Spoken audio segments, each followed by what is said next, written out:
Next हमारे पास students topic है half life. Half life is that time जिसके अंदर कोई भी रेडियो एक्टिव एलिमेंट जो है उसकी अमाउंट जो है वो क्या हो जाती है, पहले से हाफ हो जाती है। अब इसके बारे में सिंपल इंफॉर्मेशन है। First of all half life सिर्फ डिपेंड करती है नेचर ऑफ एलिमेंट पे, it is independent of the physical condition. मतलब अगर किसी सैंपल का टेम्परेचर, प्रेशर एक्सेट्रा बढ़ा दिया जाए तो उसके हाफ लाइफ पे, उस रेडियो एक्टिव एलिमेंट की हाफ लाइफ पे कोई फर्क नहीं पड़ता।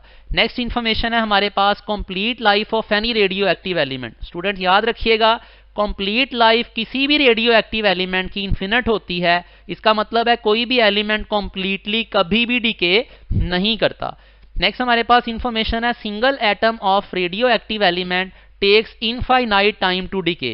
इसका मतलब ही वही है, हमारे पास अगर एक एटम बच जाए एंड पे रेडियो एक्टिव एलिमेंट डिके होते होते, तो वो एक एटम कभी भी डिके नहीं होगा, बिकॉज इन्फिनिट टाइम लेगा टोटल सैंपल। किसी भी रेडियो एक्टिव एलिमेंट का टोटल सैंपल जो है वो इन्फिनिट टाइम लेता है डिके होने के लिए। अब रेडियो एक्टिविटी के बारे में एक दो और इंफॉर्मेशन टाइप पॉइंट्स हैं हमारे पास कि रेडियो एक्टिविटी जो है वो स्पॉन्टेनियस प्रोसेस है, मतलब नेचुरली होना ही होना है और इसको हम अपने कंट्रोल में नहीं ले सकते। और सेकंड थिंग इज के it is stochastic process. Stochastic कह लें या स्टोकैस्टिक कह लें स्टूडेंट, इसका मतलब होता है रैंडम प्रोसेस। मतलब अगर एक group of radio active nuclei हमारे पास मौजूद है तो हम प्रिडिक्ट नहीं कर सकते इस चीज के बारे में कि कौन से वाला न्यूक्लियस पहले डिके होगा, कौन से वाला न्यूक्लियस बाद में डिके होगा। एंड हमारे पास थर्ड थिंग इज के radio activity is uncontrollable phenomena. Spontaneous का मतलब भी वैसे इसी सेंस में लिया जा सकता है। अब रेडियो एक्टिव डिके लॉ के बारे में डिस्कस कर लेते हैं। तो इस वाले सब हेडिंग के अंदर हम चंद एक फॉर्मूलाई डिस्कस करेंगे जो कि डिफरेंट न्यूमेरिकल टाइप एमसीक्यूज के अंदर पूछे जा सकते हैं या रिलेशन टाइप एमसीक्यूज के अंदर पूछे जा सकते हैं। फर्स्ट ऑफ ऑल हमारे पास है delta N is directly proportional to minus N into delta T. इसका मतलब है डेल्टा एन जो कि नंबर ऑफ न्यूक्लियाई डिके कर रहे हैं उनकी तादाद डायरेक्टली प्रोपोर्शनल है। एन क्या है, इनिशियल अमाउंट, डेल्टा टी क्या है, टाइम स्पैन। तो डेल्टा एन जो है वो डायरेक्टली प्रोपोर्शनल है इनिशियल अमाउंट के भी, और डेल्टा एन डायरेक्टली प्रोपोर्शनल है जो टाइम हम डिस्कस कर रहे हैं, जिस टाइम के दौरान में न्यूक्लियाई का डिके डिस्कस कर रहे हैं। इसको इक्वालिटी की फॉर्म में बदलेंगे, हमारे पास रिलेशन बनेगा delta N is equal to minus lambda into N into delta T. Negative sign students यहाँ पे शो करता है कि एटम्स की तादाद डिक्रीज कर रही है। लैम्डा की अगर बात की जाए तो लैम्डा हमारे पास मैथमेटिकली अगर एमसीक्यू में पूछ लिया जाए लैम्डा का एक्सप्रेशन, तो स्टूडेंट्स आपने एक्सप्रेशन नेगेटिव साइन वाला ही पिक करना है। और इसको अगर डिफाइन करना चाहें तो ये लैम्डा जो है डिके कांस्टेंट कहलाता है, और डिके कांस्टेंट की डेफिनेशन क्या है, ये है फ्रैक्शन ऑफ डिकेइंग एटम्स। ये हमारे पास टर्म कहलाती है fraction of decaying atoms, divided by time है तो हम बोलेंगे fraction of decaying atoms per unit time is called decay constant. इसके यूनिट स्टूडेंट हमारे पास होते हैं पर सेकंड, ये एस कैपिटल नहीं है, it is small S. Units इसके होते हैं पर सेकंड, और लैम्डा जो है डिपेंड करता है only nature of the element पे। जस्ट लाइक हमारे पास students half life nature of element dependent होती है, बिल्कुल उसी तरह से लैम्डा भी एलिमेंट की नेचर पे डिपेंड करता है, इसके अलावा किसी पैरामीटर पे डिपेंड नहीं करता। सेकेंड हमारे पास जो फॉर्मूला है that is N is equals to N not into E raise to the power minus lambda into T. ये फॉर्मूला जो है बेसिकली हम इसको as such numerical type MCQ में तो नहीं हमें यूज करना पड़ेगा, जस्ट हम इसको याद रखेंगे। और इस फॉर्मूला में एन हमारे पास है नंबर ऑफ रिमेनिंग एटम्स, और हमारे पास एन नॉट जो है basically that is number of initial atoms. ये फॉर्मूला हमें ये शो कर रहा है कि नंबर ऑफ रिमेनिंग एटम्स, या हमारे पास किसी सैंपल में जो एटम्स की तादाद बाकी बच रही है वो हमारे पास उसका रिलेशन अगर टाइम के साथ देखें तो नंबर ऑफ एटम्स जो हैं उनका रिलेशन टाइम के साथ क्या है, एक्सपोनेंशियल है। आसान अल्फाज में हम कहते हैं कि रेडियो एक्टिविटी का फिनोमिना जो है उसमें नंबर ऑफ एटम्स के डिके होने का प्रोसेस जो है वो एक्सपोनेंशियली डिके करते हैं। मतलब हमारे पास ई रेज टू द पावर की फॉर्म में टाइम आ रहा है, तो इन दैट सेंस वी से के एटम्स जो हैं वो डिके कर रहे होते हैं एक्सपोनेंशियली। अब इसी फॉर्मूले के अंदर अगर हम टी की वैल्यू इन्फिनिटी पुट करें तो टी इन्फिनिटी पुट करने से हमारे पास जो है एन की वैल्यू आ जाएगी 0, मतलब बाकी 0 एटम्स हमारे पास बचेंगे कितने टाइम के अंदर, इन्फिनिट टाइम के अंदर। तो एक तरह से मैथमेटिकली वेरिफिकेशन भी होती है उस चीज की जो हमने प्रीवियसली बोली थी कि कंप्लीट लाइफ जो है हमेशा इन्फिनिटी होती है किसी भी रेडियो एक्टिव सैंपल के लिए।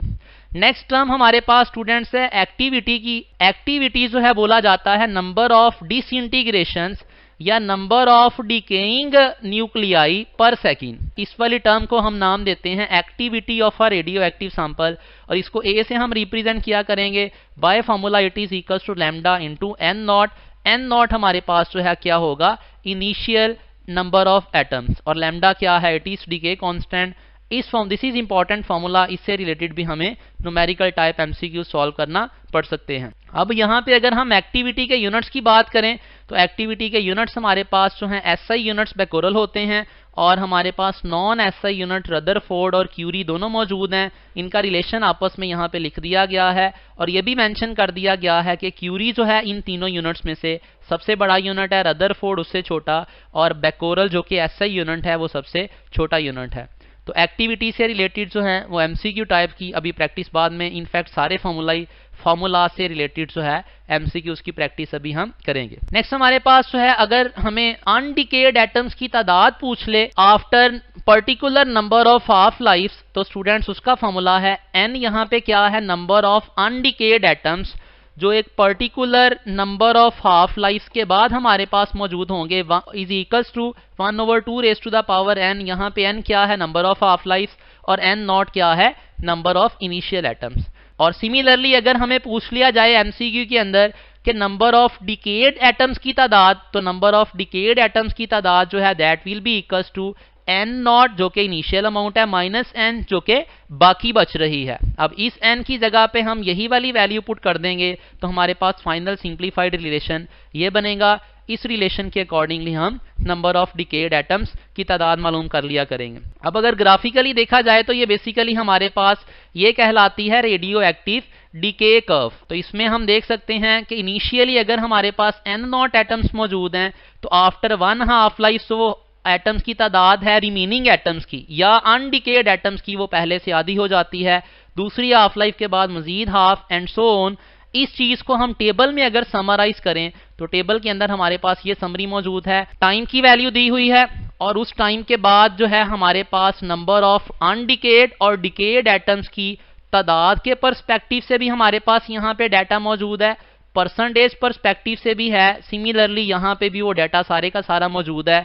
ये दोनों अनडिकेड एटम्स की तादाद और डिकेड एटम्स की तादाद 5 हाफ लाइफ के दौरान में स्टूडेंट्स यहाँ पे मेंशन की गई हैं। ये वैल्यूज आप याद कर सकते हैं, अगर याद कर ले तो वो भी बेहतर है। अगर आप याद नहीं कर सकते तो फिर जो प्रीवियस हमने फॉर्मूला अनडिकेड और डिकेड के डिस्कस किए हैं उनसे आपको क्विकली ये वाली वैल्यूज जो है कैलकुलेट करना आनी चाहिए। नेक्स्ट स्टूडेंट्स हमारे पास है हाफ लाइफ और डिके कांस्टेंट का रिलेशन। अगर बात किया जाए तो हाफ लाइफ और डिके कांस्टेंट की प्रोडक्ट किसी भी रेडियो एक्टिव एलिमेंट के लिए कांस्टेंट होती है, और ये कांस्टेंट होता है ln into 2 natural log of 2। इसको हम लॉग ऑफ e बेस 2 भी लिख सकते हैं, और इसकी वैल्यू बराबर होगी 0.693 के। और अगर हम बात करें मीन लाइफ की, जो कि हमारे लिए अभी तक, इससे पहले हमने टर्म नहीं डिस्कस की, मीन लाइफ की अगर बात की जाए स्टूडेंट्स तो मीन लाइफ को एवरेज लाइफ भी कहा जाता है। इट इज दैट टाइम जिस टाइम के अंदर कोई भी रेडियो एक्टिव सैंपल जो है वो 66.6% डिके हो। हाफ लाइफ में 50% डिके होता है, मीन लाइफ में कितना वो सैंपल डिके होता है 66.6%। मतलब 2/3 जो है वो रेडियो एक्टिव सैंपल के डिके होने का जो टाइम है उसको बोला जाता है मीन या एवरेज लाइफ। तो अब तक 3 हमारे पास फिर टर्म्स आ गई, मीन लाइफ, और उसके बाद हमारे पास आ गई जी हाफ लाइफ, और साथ में कंप्लीट लाइफ। तो कंप्लीट लाइफ सारे एलिमेंट्स की इन्फिनिटी। अगर हाफ लाइफ की बात की जाए तो रेडियो एक्टिव एलिमेंट्स सारे जो है उनके लिए हाफ लाइफ डिफरेंट होती है, और अगर मीन लाइफ की बात की जाए तो ये भी डिफरेंट ही होगी। और इसका अगर रिलेशन देखा जाए तो लैम्डा के साथ इसका रिलेशन है mean life is reciprocal of lambda, और अगर हाफ लाइफ से इसका रिलेशन बनाया जाए तो हमारे पास रिलेशन आता है half life is equals to 0.693 times mean life या एवरेज लाइफ। इसी रिलेशन को अगर हम इस तरह से एक्सप्रेस करें कि एवरेज हाफ लाइफ जो है वो किसके बराबर होती है, तो it comes out to be, direct याद रख लीजिएगा, हाफ लाइफ जो है वो बराबर होगी 1.44 टाइम्स, सॉरी एवरेज लाइफ जो है बराबर होगी 1.44 टाइम्स हाफ लाइफ। तो यहां से ये भी इंफॉर्मेशन आती है कि ऑब्वियसली हमारे पास एवरेज लाइफ हाफ लाइफ से ग्रेटर हुआ करेगी किसी भी एलिमेंट के लिए। नेक्स्ट हमारे पास स्टूडेंट्स है finding half life when time is given. अगर हमारे पास टाइम जो है वो इन टर्म्स ऑफ हम एक्सप्रेस कर सके नंबर ऑफ हाफ लाइफ, तो इसके करस्पॉन्डिंग हम जो है यहाँ पे n की अगर वैल्यू की बात करें तो n की वैल्यू हम मालूम कर सकते हैं। ये वही वाला फॉर्मूला है जो नंबर ऑफ अनडिकेड एटम्स के लिए हमने यूज किया था। तो इस वाले फॉर्मूले को यूज करके आमतौर पे हम न्यूमेरिकल में n मालूम किया करेंगे। ये n की वैल्यू हम यहाँ पे पुट करके अगर हाफ लाइफ पूछी हुई है तो हाफ लाइफ मालूम कर सकते हैं, और वाइस वर्सा अगर टोटल टाइम, वैसे टोटल टाइम ही गिवन होता है और हाफ लाइफ की वैल्यू पूछी होती है। For example question is if 1/16 of a radioactive element is undecayed after 1 day. तो हमें जो टाइम गिवन है उसकी वैल्यू, ये स्मॉल वाला t है, इट इज 1 डे। तो कहता है हमारे पास 1 डे के बाद जो है वो रेडियो एक्टिव एलिमेंट जो बाकी बच रहा है, मतलब ये n की वैल्यू दी हुई है, that is 1/16 of initial amount. इसका मतलब अगर ये वाला फॉर्मूला यूज करूं तो मेरे पास आएगा n की जगह पे आ जाएगा n0/16 divided by n0 is equals to 1/2 raise to the power n। n0 से कैंसिल, 1/16 को मैं लिख सकता हूं 2 रेज टू द पावर 4। तो दोनों साइड्स पे कंपेयर करेंगे तो n की वैल्यू हमारे पास आ जाएगी 4। अब n की वैल्यू 4 अगर इस फॉर्मूले में मैं पुट करूं तो मेरे पास आएगा t is equals to n into half life. n की वैल्यू 4 पुट कर दें, टाइम कितना गिवन है 1 डे मतलब 24 घंटे, इंटू आ जाएगा t हाफ लाइफ। यहां से हाफ लाइफ के लिए सॉल्व करेंगे, हमारे पास आंसर क्या आ जाएगा 6 आवर्स आ जाएगा। नेक्स्ट हमारे पास स्टूडेंट्स पॉइंट है आर्टिफिशियल रेडियो एक्टिविटी। अब स्टूडेंट्स आर्टिफिशियल रेडियो एक्टिविटी में क्या होता है, स्टेबल एलिमेंट के ऊपर हम हाई एनर्जी पार्टिकल्स को बम्बार करते हैं, as a result of which जो है वो वाले स्टेबल एलिमेंट के न्यूक्लियाई जो हैं टूट जाते हैं और कोई ना कोई हमारे पास जो है प्रोडक्ट बन जाती है। इस फिनोमिना को आर्टिफिशियल रेडियो एक्टिविटी बोला जाता है। फॉर एग्जाम्पल हमारे पास आर्टिफिशियल रेडियो एक्टिव एलिमेंट जो है दैट इज आयोडीन, इसके अलावा भी सो मेनी एग्जांपल्स हैं। बहरहाल इस फिनोमिना को सिंपली बोला जाता है आर्टिफिशियल रेडियो एक्टिविटी, जिसमें स्टेबल न्यूक्लियाई के ऊपर हम जो है पार्टिकल्स लाइक हम अल्फा पार्टिकल्स की बम्बारमेंट कर सकते हैं, हम न्यूट्रॉन्स को बम्बार कर सकते हैं, एक्सेट्रा एक्सेट्रा। नेक्स्ट अगर स्टूडेंट्स बात की जाए half life of different radio active elements की, तो ये चंद एक एलिमेंट्स की हाफ लाइफ यहाँ पे मेंशन कर दी गई हैं, ये याद करेंगे आप। और पेज नंबर 253 के ऊपर एक टेबल बना हुआ है, उसके अंदर जो है चंद एक एलिमेंट्स की हाफ लाइफ वहां पे भी गिवन है, वो भी आप याद करेंगे। नेक्स्ट एमसीक्यूज डिस्कस कर लेते हैं quickly. First MCQ is neutron to proton ratio for oxygen. तो स्टूडेंट्स यहाँ पे प्रोटॉन्स की तादाद 8 है, न्यूट्रॉन्स की तादाद जब हम इन दोनों का डिफरेंस लेंगे तो वो भी 8 आएगी, तो रेशो क्या आ जाएगी n/z रेशो 8/8 आ जाएगा हमारे पास answer 1:1। This is very simple MCQ. Next हमारे पास मास डिफेक्ट पर न्यूक्लियन। तो स्टूडेंट्स हमारे पास ट्रेंड जो बाइंडिंग एनर्जी का था, सेम ट्रेंड जो है मास डिफेक्ट के लिए भी एग्जिस्ट करता है। तो अगर इसमें देखा जाए, कहता है मास डिफेक्ट पर nucleon is dash as the atomic number increases till iron, for iron mass defect पर nucleon is maximum just like binding energy, and after iron the mass defect पर nucleon decreases as the atomic number increases. तो हमारे पास पहले वाली blank के अंदर क्या आना चाहिए, इंक्रीज आना चाहिए, उसके बाद क्या आना चाहिए, मैक्सिमम आना चाहिए, और थर्ड वाली ब्लैंक के अंदर क्या आना चाहिए, डिक्रीज आना चाहिए। पहले डायरेक्ट रिलेशन होता है, फिर मैक्सिमम वैल्यू आती है आयरन पे और फिर जाके डिक्रीज करना शुरू कर देती है। तो यहाँ पे हमारे पास आंसर फिर बन जाएगा चार्ली वाला, increases maximum and decreases. Next हमारे पास एमसीक्यू है what is the charge number of alpha particle emitted during the phenomena of radio activity. अब स्टूडेंट्स यहाँ पे उसने पूछा है चार्ज नंबर, तादाद पूछी है ना के टोटल चार्ज। अगर टोटल चार्ज पूछता तो फिर हमारे पास अल्फा पार्टिकल का टोटल चार्ज आना था +2e। e is the charge on 1 proton, तो टोटल चूंकि हीलियम के न्यूक्लियस में 2 प्रोटॉन है तो टोटल चार्ज क्या आना था अल्फा पार्टिकल का 2e। यहां पे उसने पूछा है चार्ज नंबर, जस्ट तादाद पूछी है, तो तादाद क्या होगी, z की वैल्यू क्या होगी, जस्ट 2 आएगी। अगर चार्ज पूछा होता फिर आंसर आना था बीटा। नेक्स्ट है half life of radium is about 1600 years. If 100 gram radium is existing now, 25 gram will remain undecayed after. तो इनिशियली हमारे पास कितनी तादाद है 100 ग्राम, अब फाइनल हमारे पास अमाउंट कितनी कह रहा है 25 ग्राम। तो स्टूडेंट्स इसका एक मेथड सिंपल ये भी हो सकता है कि 100 से हम हाफ करते जाएं अनटिल हम इस वाली वैल्यू तक ना पहुंच जाएं। तो 100 से जब हाफ करेंगे 50 ग्राम आएगा एक हाफ लाइफ के बाद। अगर दूसरी हाफ लाइफ के बाद बात की जाए तो हमारे पास ऑटोमेटिकली क्या आ जाएगा, हमारे पास अमाउंट आ जाएगी 25 ग्राम।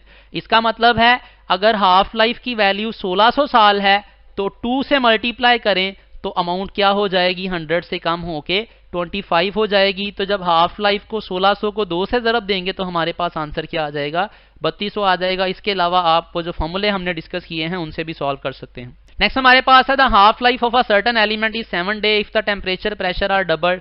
तो simply half life temperature pressure etcetera पर डिपेंड नहीं करती, आंसर सिंपली सेम ही आ जाएगा। Next MCQ is uranium nucleus है undergoes successive decays emitting alpha particle. पहली एमिशन अल्फा पार्टिकल की हुई, फिर बीटा की हुई, फिर गैमा की हुई। What is the atomic number and atomic mass of resulting nucleus. तो स्टूडेंट्स अल्फा एमिशन से जी ने 2 कम होना था, ए ने क्या होना था 4 अमाउंट से कम। तो 238 से बन जाएगा 234 और 92 से बन जाएगा 90। अब चूंकि साथ में एक बीटा पार्टिकल भी एमिट हुआ है, बीटा पार्टिकल की एमिशन से क्या होना है, मैंने बोला था कि अगर मेंशन ना किया हो तो बीटा नेगेटिव कंसीडर करना है। बीटा नेगेटिव के कॉरेस्पॉन्डिंग क्या होता है, जी जो है एक अमाउंट से बढ़ जाता है। इसका मतलब है हमारे पास जो डॉटर न्यूक्लियस आएगा उसके लिए अगर हम लिखना चाहें ये एक्स है ए जी, तो एक अल्फा के बाद क्या होना है हमारे पास एक्स डैश बनना है जिसका आएगा a-4 और z-2। उसके बाद बीटा एमिशन से क्या होगा एक्स डबल डैश लेट से इसको कह लेते हैं, a जो है वही वाला रहेगा। z में क्या होगा z-2 + 1 करेंगे तो z-1 आ जाएगा। उसके बाद गैमा डीके होना है, गैमा में कोई फर्क नहीं पड़ेगा तो हमारे पास क्या आ जाएगा 238 - 4 करेंगे फाइनल डॉटर न्यूक्लियस के लिए और z-1 करेंगे, हमारे पास प्रॉपर्टीज आ जाएंगी 91 एंड 234। नेक्स्ट एमसीक्यू है radioactive isotope this decays to this one the particles emitted are. अब स्टूडेंट्स यहाँ पे देख सकते हैं हमारे पास एक रेडियो एक्टिव न्यूक्लियस से उसी का आइसोटॉप बन रहा है। तो उसी का आइसोटॉप कब बनता था जब 1 अल्फा की एमिशन होती थी और 2 बीटा की एमिशन होती थी। तो यहाँ पे कौन सी वाली ऑप्शन फिर बनेगी 1 alpha and 2 beta particles. Next हमारे पास है number of atoms decayed in 4 half lives. 4 half lives में नंबर ऑफ डिकेड एटम्स पूछ रहा है, नंबर ऑफ अनडिकेड नहीं पूछ रहा, नंबर ऑफ डिकेड एटम पूछ रहा है। तो वो वाला टेबल हमने याद किया था, उस टेबल के अंदर अगर देखा जाए तो 4 हाफ लाइफ के बाद जो नंबर ऑफ एटम्स बाकी बच रहे होते हैं, नॉट बाकी बच रहे, जो एटम्स डिके हो रहे होते हैं 4 हाफ लाइफ के बाद, उनकी तादाद क्या थी, it was 15/16 into n not. तो स्टूडेंट्स यहाँ पे हमारे पास फिर आंसर क्या बन जाएगा, it will be 15/16 into n not, that is delta option. Next हमारे पास है if the half life of element is 10 second इसकी मीन लाइफ।